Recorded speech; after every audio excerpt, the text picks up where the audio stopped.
Open up. Do you have another phone or tablet to check if we're good with the audio? Yeah. All right, cool.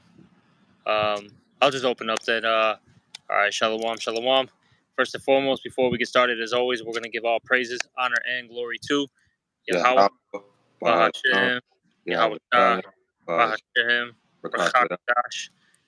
All right, also double honors to the apostles and the elders of Great Millstone.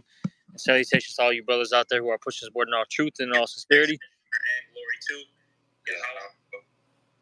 Everything good? Yeah, come on. All right, cool.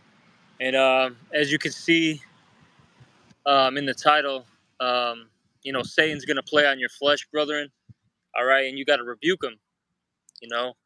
And, this has happened to any man in the flesh, okay, even Yahweh Shai, you know. We've all have had our moments, where Satan, has messed with us, all right. What Satan likes to do is, basically play on your weakness, okay. Play on that flesh. All right, some brothers may be, weak to the woman. Some brothers might be, weak to the drinking.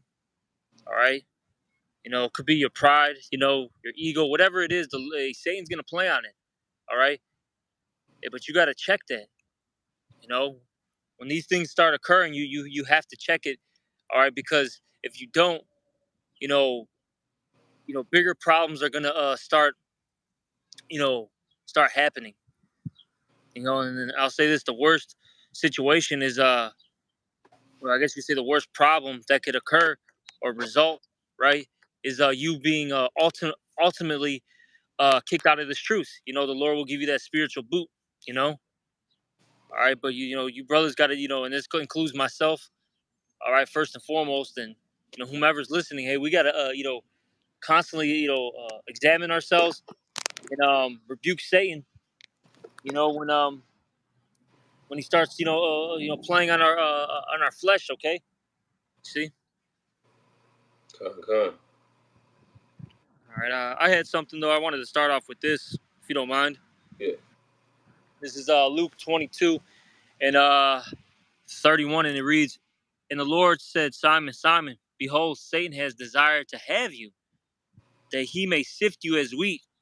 But I have prayed for thee, that that thy faith fail not. When thou art converted, strengthen thy brethren." So, as we just read there, um, the Lord Yahweh Shai told Peter that, look, Satan had desired to have you. Okay, you know, and that goes for all of us. Hey, if we're in this fight, all right, we're in this faith. Look, Satan is gonna he's gonna mess with us. Okay, like I said, hey, Satan is gonna come in all sorts of avenues. And he's gonna try to find a way to to bring you down. All right, but hey, if you have Yahweh Bashim Yahweh Shai, of course you're not gonna fall, you're not gonna fail. All right, but I'll say this, you as an individual, you gotta fight, temptation. Okay, you gotta put forth that effort. Okay, because if not, hey, you're gonna fall. You know, but you got it, Lahab. I just wanted to start off with that. Yeah, this is First Peter chapter 5 verse 8. Just to back off of what you're saying. It says, "Be sober, be vigilant, because your adversary the devil, as a roaring lion, walketh about, seeking whom he may devour." Meaning, there's always gonna be moments where you fall into your flesh because you're in your flesh. We still are subject to this, and that's a part of the battle that the Lord has picked for us. For us to be able to fight. So it's always gonna be a moment where you get a little, you might be a little pride to come in you, but that's the reason why it says take heed and examine yourselves, because hey, like the brother Benji's been saying, hey, pride is really sneaky. You can say something, and to you it may not come off that way, but that's really Satan sneaking in there and trying to find a leeway, or present moments in the flesh where your wife may be tweaking, or you get a little overzealous for your wife, or like the brother was saying, it could be something that you contend with as far as drinking. All right, some brothers have had gambling problems. It's just one of those moments where you got to sit back and chill and like, oh shit, I need to take a break from this, so that I can really walk in the spirit, so I can be able to take a correction better. Because that's what pride comes in. It stops you from being able to take correction. It separates you from the love of the Most High, which is obedience, man. Mm-hmm. All right. Can I get a quick one for you to back Yeah, you up? yeah, This is come on. Sirach 18:30. Go not after thy lust, but refrain thyself from thy appetites. Basically, as the brother was saying, you got to have some self control, okay? And then there's going to be certain things you got to cut out in your life. And I'll say this completely too, depending on the situation for whatever brother. All right, because I'll say this: hey, the scriptures talk about what all things are lawful, but what they're not expedient, right? Now Mm-hmm. I'm going to use I'm just using drinking as an example. That's a lawful act. You can have a drink. There's nothing wrong with that. But for certain individuals in this truth, if they drink too much, hey, they start getting out of pocket. Okay, they start not respecting the order that's in play or in place. Excuse me. Um, they they start getting that quarreling spirit, that brawling spirit, that reveling spirit, and those things aren't good for you. You know. So if that drinking or if that drink is too much for you, you might have to cut it out completely. You know. Now, of Get off course, that. you'll just to make a side note, of course you'll have to have some wine during the Passover, but that's a different situation. You have to have that. But Yeah. point being though is if you just can't handle it, you might have to just cut it out completely. And there's several different things that are under that nature, that are lawful, but it might not be expedient for you. And I'll say this: that's where self-examination comes into place, because only you as an individual know that you know that you can handle said thing, whatever it is. Okay, that pleases the flesh, so to speak. Okay, that's lawful. You know, but that's pretty much on that. I just wanted to make that point. I'm gonna go back to that first Peter, but let me grab the Sirach 37 real quick. Huh. Sirach chapter 37, verse 27. My son, prove thy soul in thy life, and see what is profit, so I can see what is evil for it, and give not that unto it. Right. For all things are not profitable for all men. That's a saying that even Paul had repeated. All things are lawful, but all things are not expedient. Neither hath every soul pleasure in everything. So it's a lot of things that even brothers want to do. They see a brother do that they can't do. That's not your lot, or that's not something you would have the ability to do because you don't have the strength in that on this side. And the Lord might be saying, well, if you're gonna do this on this side, maybe you should hold off for a moment till you get more built up, you know, or it's just not good for you to have this at all. So you just gonna, you're gonna wait for this. It's like Yahweh Shah when he came, he didn't, aside from Israel, he didn't have a wife. All right, he came straight here to do his mission. He drank, he ate. All right, he went to parties. Because he went to that wedding. He was with his disciples, so he had friends. But for the most part, his life was still pretty strict. It Yeah. was an austere life. All right, it says, for all things are not profitable for all men, neither hath every soul pleasure in everything. Be not unsatiable in any dainty thing, nor too greedy upon meats. That's another thing because some brothers have a measure where they hit and they can't do it at all. And then some brothers have a measure where they go overboard and they got to understand their measure and everything, man, so that they be well balanced. All right, because these things are profitable for you. You're supposed to be able to still stick to what you know, as far as fasting, reading. All right, watching out for the flock, and certain pleasures in this world can drown you away from that. It says, "For excess of meats bringeth sickness." It's like, be not insatiable in any dainty thing, nor too greedy upon meats. For excess of meats bringeth sickness, and surfeiting will turn into choler. You'll get sick, man.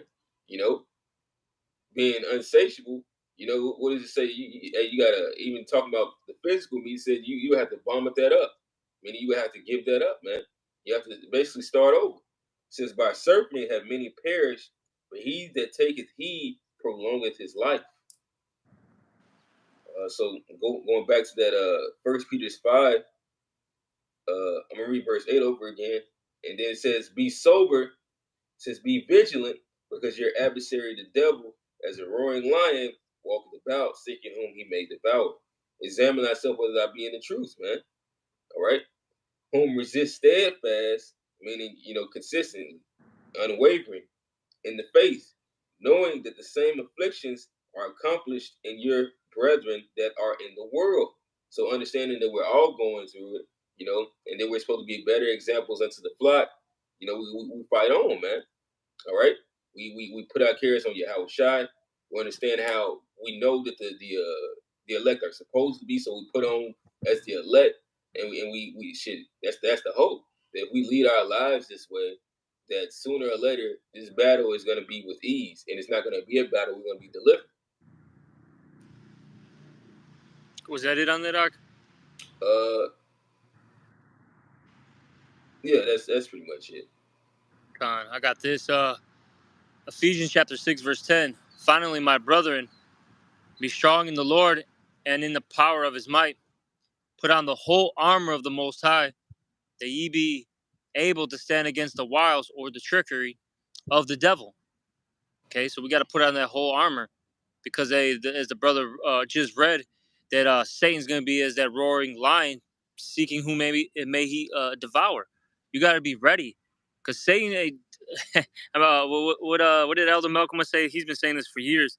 With Satan and those demons, they don't take coffee breaks.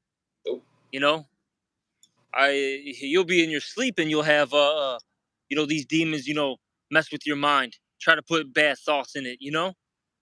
All right, so you will always have to be prepared no matter what. It could be in your sleep, or it could just be out here, man. You just gotta you never know what's gonna occur, man. Okay, and you gotta remember, Satan will hop. I'll say this too. Satan will hop on one of these people in the world. It'll be like an Agent Smith situation. You know what I mean? And Satan will hop on these people and all of a sudden just start acting irrational. Okay, accusing you of things, trying to tempt you to fight them, etc. Man, so you got to be prepared for these things in the world, and you have to always be spiritual. All right, you got to remember that, brethren. Hey, remember to be spiritual at all times, no matter what. Do not get carnal. All right, but let me keep reading. Ephesians 6 and 12. For we wrestle not against flesh and blood, but against principalities, against powers, against the rules of the darkness of this world, against spiritual wickedness in high places. So this is a spiritual battle, brothers. All right, you know, and hey, and the Lord has allowed Satan, okay, to be in this battle to affect us and afflict us. What did the scripture say? What was that Sirach 2? If thou come to serve the Lord, prepare thy soul for temptation. The Lord is going to allow Satan, all right, to tempt you. He's going to give him the a-okay to do these said things, whatever it is. Okay, you know, be prepared. Shit, Be prepared. And then when the I'll Lord, say this: we all slip up and fall. Okay, we all slip up and fall. And look, your brother that's around you is gonna, rebuke you, warn you, exhort you, right? And you got to take heed to that counsel that's in place. Okay, take heed to what's being said. Don't push it to the side. Look, it's not really us that's speaking, anyways. It's Yahweh Shemal Shai. The Lord speaks through His prophets. You know. So if you're really in this faith, right, and you really believe that the men that are around you are the men of the Lord, when they speak, are speaking, when they say something, yeah, you should know that's of Yahweh Shemal Shai. Okay, don't put it off like it's nothing. See, but I got a little more. Do you have something, Ak, or do you want me to keep reading? no, you got it.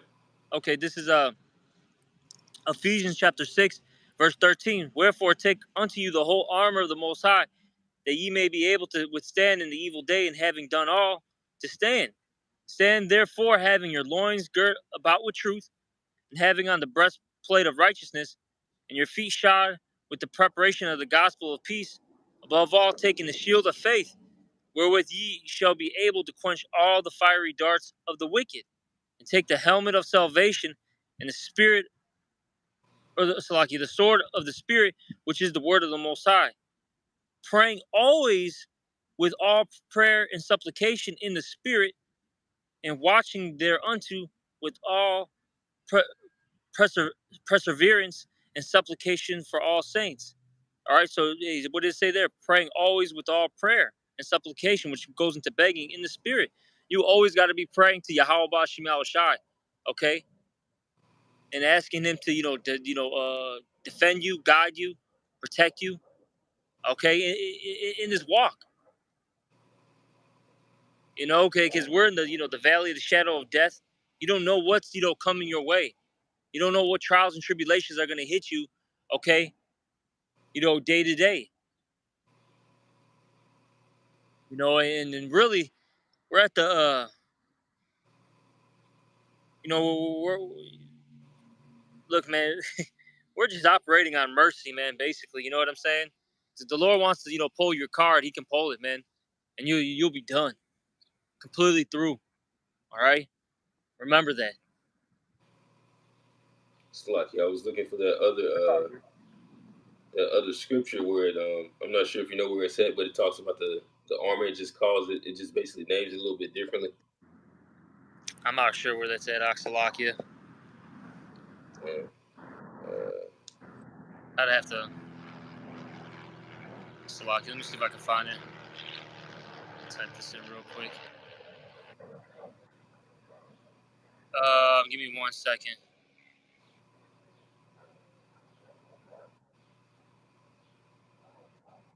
Do you want this one? Is it this, Ak, where it says in 2 Corinthians 6 and 7, by the word of truth, by the power of the Most High, by the armor of righteousness on the right hand and on the left hand? no, that's not it, but that's still a good one too. Do you know where it's at exactly, though? Is it like in the Old Testament, New Testament? I thought it was in Sirach, so I really can't even name where it is. It might be in the Old Testament. I'm not sure, but uh,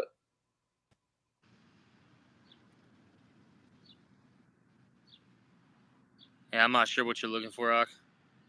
shit. Let me get this Proverbs 27.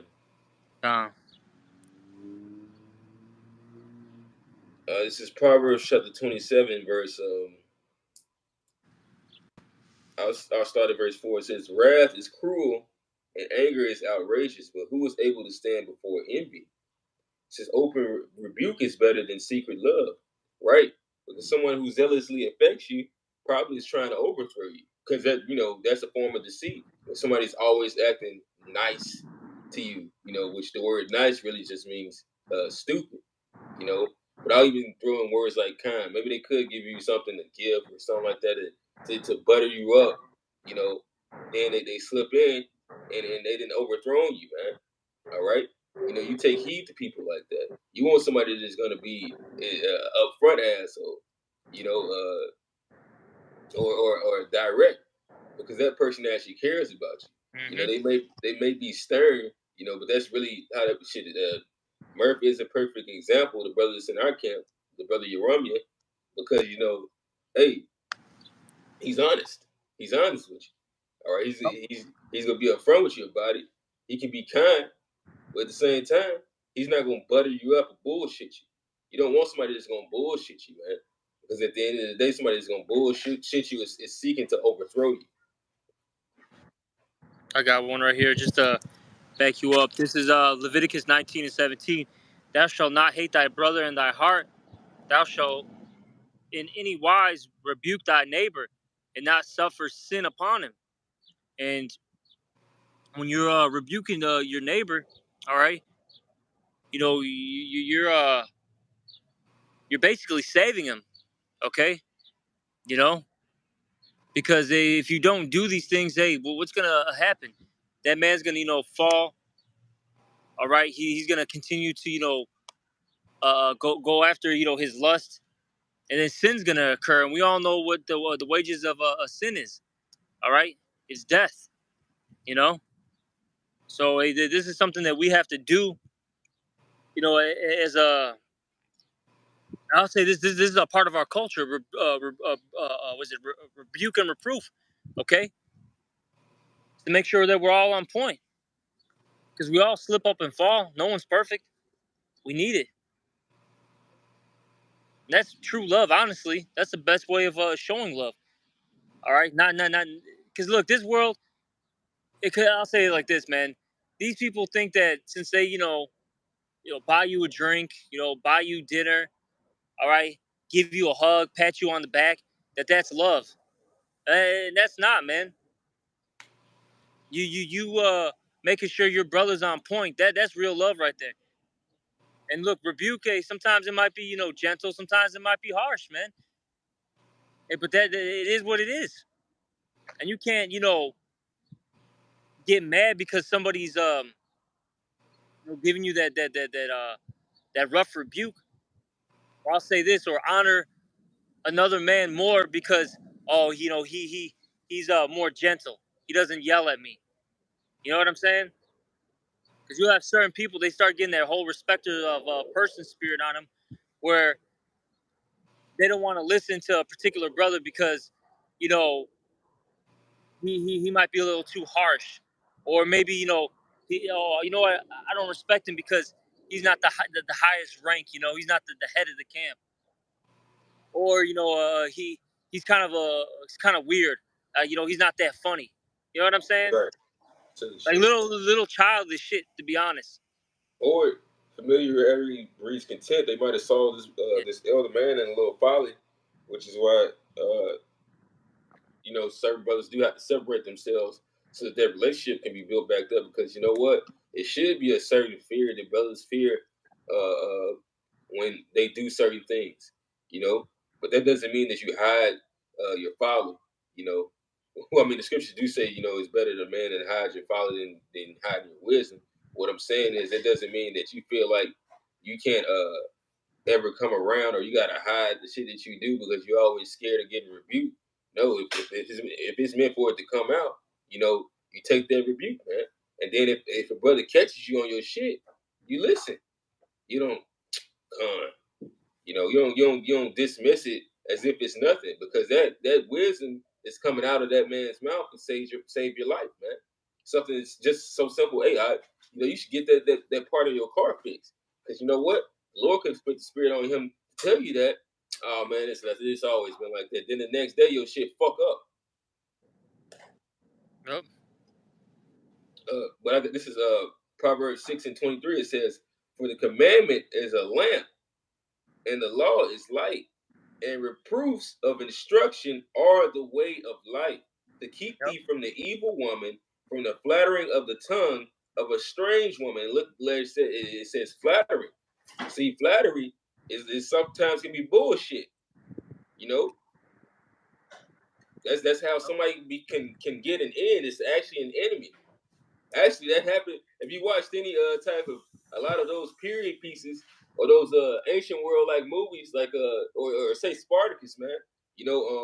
That's how they showed you in the show Spartacus how Julius Caesar had gained an end with one of the men that was already falling weak. He felt like some of the things weren't that were in his camp weren't being done fairly. It was some shit he didn't like, and then all of a sudden, here come this new motherfucker that starts buying them drinks, and now he has an end. Um. Oh man, which king was that? Was that Rehoboam that did that, man? Where he didn't want to listen to the elders, and then he decided to take counsel with the Young man, with his peers who were the young men. That was Rehoboam, right? I believe so. Because you could have that situation occur. You know what I'm saying?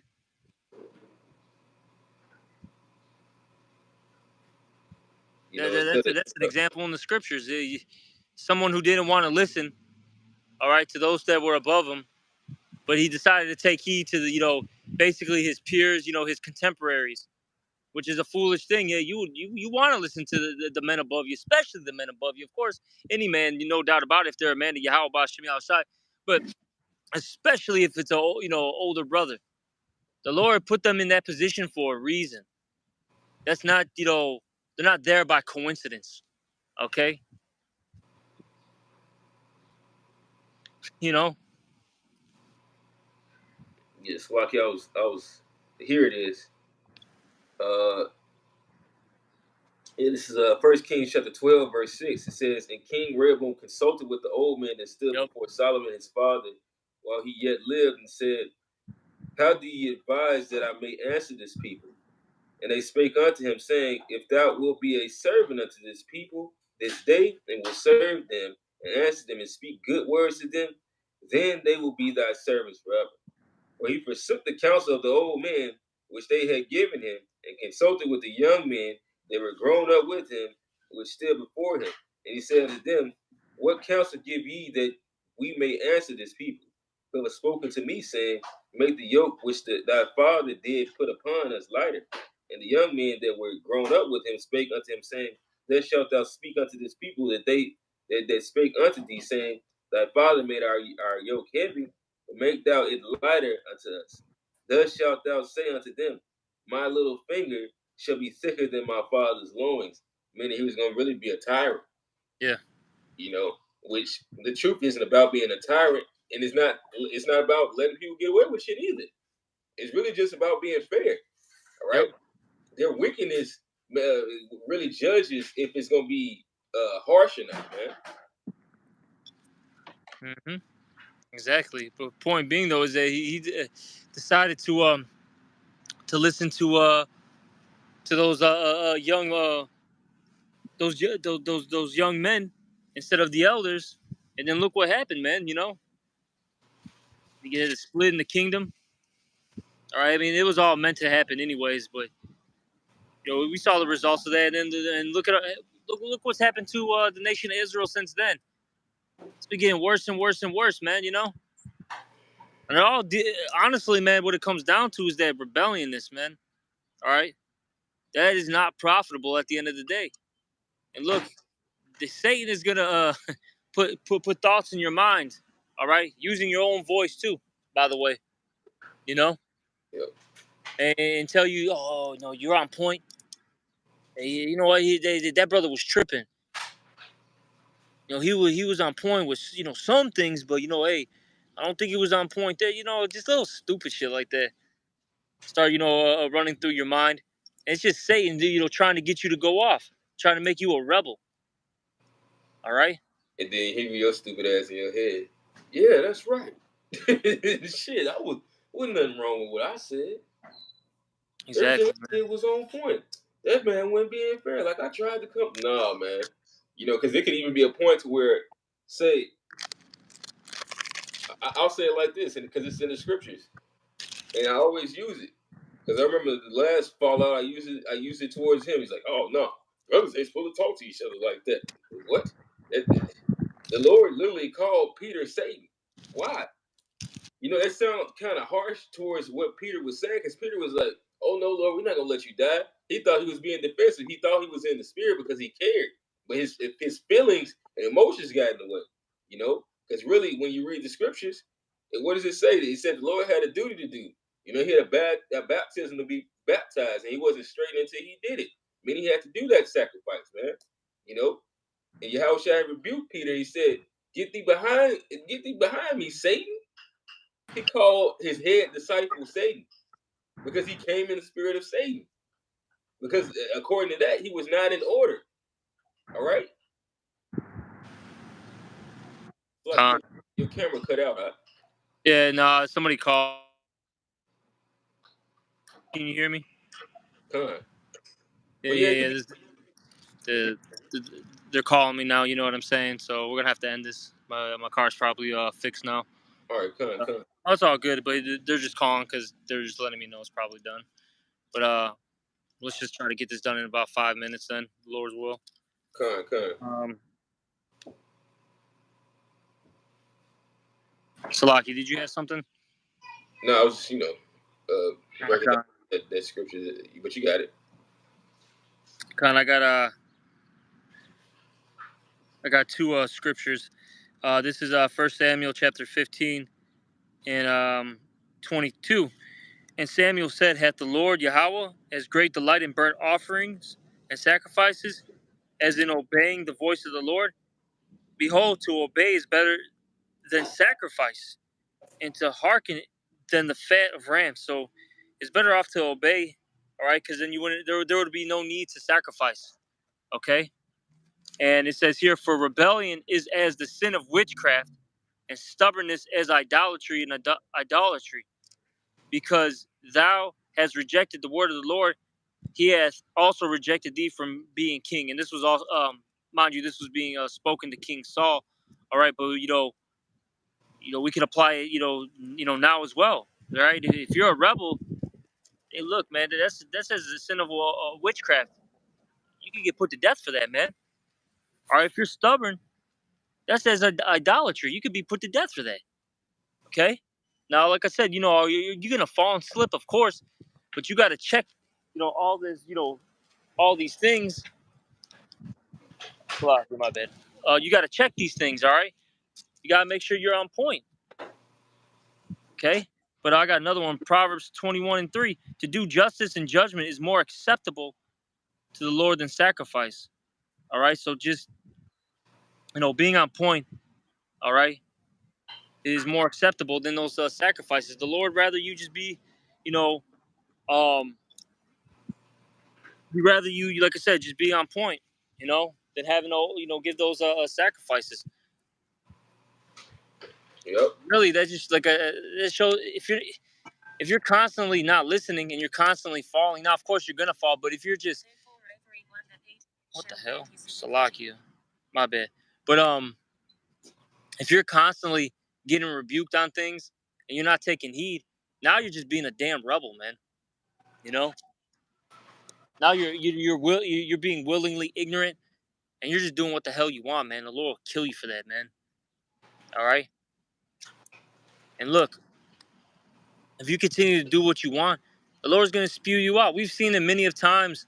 All right, out here in Chicago. You know what I'm saying? We've seen it. The brother, Lahab and I have been around for some time. We've seen many of guys, come and go, and that's because they didn't want to get in order and get right. They wanted to continue to do their own thing. And look at the results of that. A lot of them aren't preaching the truth, or if they are trying to preach the truth, right? They're switching up the doctrine, and they're barely doing anything for the flock, for Yahweh Shem Shai. You know? So they doing plenty. They destroying. Oh yeah, shit, right. But that's all I had, Ak. Did you have anything or no? Uh, um, nah, nah. I was gonna get the song 50, to land back off what you said, but it's done. It's done. But that's pretty much it. Uh, hey, Akime, when Satan, starts playing on your flesh, you got to rebuke him, man. Yeah, what is that? You don't have to get it, but what does it say in was it Matthew the 4th chapter? We got to be like Yahweh Shai. He was tempted, and then what did he do? He rebuked Satan with what? The scriptures. Okay, got to constantly rebuke Satan with scriptures. See? And Satan came to him when he was weak because you Yep. know what, brother had broke it down that a lion doesn't go for the strongest antelope in the pack. Yeah. It goes for the weakest of the pack. All right, and that's when Satan came to Yahweh Shai. So Yahweh Shai more than likely was tired as hell because he was just got done fasting. All right, he was in a state of hungerness. All right, he's in a state of great temptation, man. All right, it even talks about who when he was tempted, he didn't fall prey to that, man. All right, Yahweh Shai fought too, and what did he do? He did exactly what the scripture said. Slucky, I do have something. I'm gonna get this real quick. This is the last thing. Sirach 23. Because at the end of the day, you got to remember who we represent. You got to remember who Satan represents. Satan is the head over all these people. And what do they want to see? It's Satan is the adversary, so are these people the adversary. They want us to go off so we fall. But this is Sirach 23:1. It says, O Lord, Father and Governor of all my life, lead me not to their counsels, and let me not fall by them. Who will set scourges over my thoughts? The scourges that we have to keep us in straightly are these scriptures. All right. And what keeps us in line with these scriptures and the understanding of it is humility and the discipline of wisdom over mind heart, which comes with fasting, prayer, and repetition throughout the years and experience and seeing other men being lifted up and seeing other men fall and understanding where you're supposed to be in between all that. If they spare me not for mine ignorances, and it pass not by my sins, lest mine ignorances increase, meaning that's going on, you continue to go off, and you've been told not to, all right? Whether it be via directly in the scriptures, the spirit, or the spirit that hopped on a brother and they told you. And my sins abound to my destruction, and I fall before mine adversaries, and my enemy rejoice over me, whose hope is far from thy mercy. So, hey, we have to write these laws in our mind, man. It says this is supposed to be an epistle of our heart. That whatever, especially in this video, because brothers get tested every time they bring these videos out. All right, shit. It even says that in Daniel that I believe it was Michael. It was an angel that said, "I've come for thy words." Meaning that whatever Daniel was saying at the time, he kept it, and the angel had came in and gave him reverence for it, man. All right. It says, "Oh Lord, Father and God of my life, give me not a proud look, but turn away from thy servants always a haughty mind. Turn away from me vain hopes and concupiscence, and thou shalt hold him up that is desirous always to serve thee." And that's what this is all about. That is the meaning of life, that we are here to serve Yahweh Ba'ashem Yahweh Shai and nothing else. Con. That's it, Ak? Yeah, that's it. All right. Well, we'll just head off the lesson because I got to get to this mechanic now.